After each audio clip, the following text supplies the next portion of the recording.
Welcome to impressiveCV training module, your first step to being successful for a job application.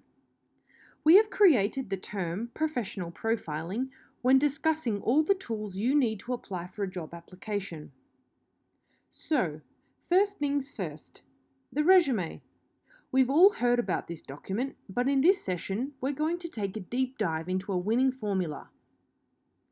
A resume is a maximum of 2-page document that summarizes your experience, skills, achievements, and all other relevant information.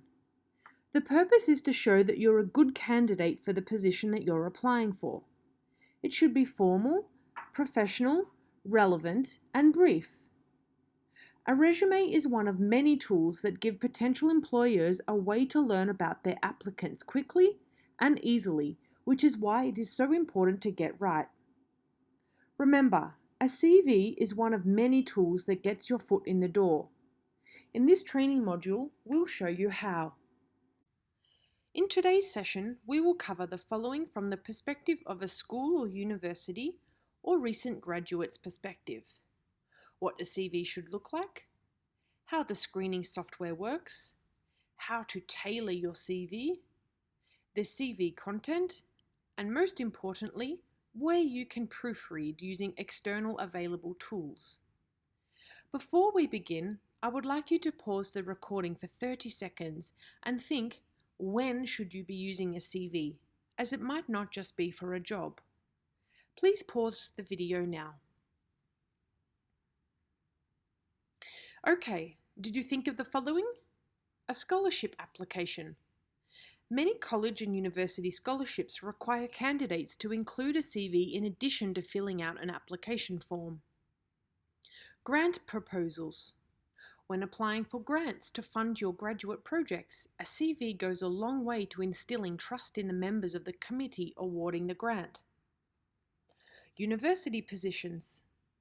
If you have a desire to teach undergraduate classes, or maybe you want to assist university researchers in some work or part-time administration duties, you're going to need to submit a CV. Applying for jobs after graduation. Even if you have never end up needing a CV during your entire university career, you will most certainly require one when you will be applying for your job after your graduate year. Because CVs or resumes are cumulative, that means the information will always need to be updated. Okay, so let me show you what your CV should look like, and then we will walk through each of the sections so that at the end of the session, you too can have a resume like this. I would like you to pause the video and just spend 20 seconds to look at the samples and note the differences.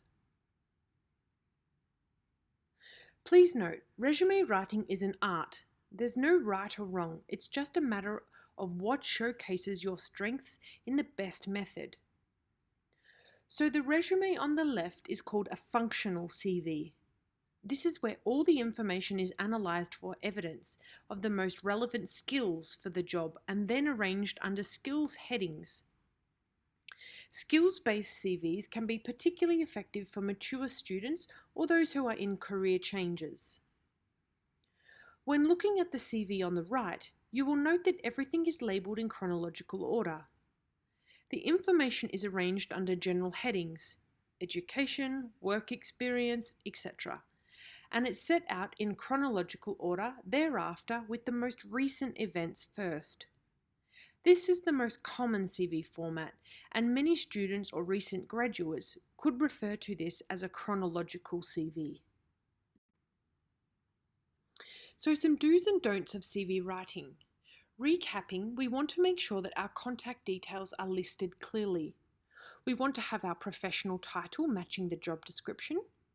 We want to update and customize our application and CV for every single job application. We want to be aware of the ATS or applicant tracking software.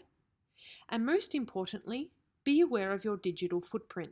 Recruiters and business owners may just look you up online.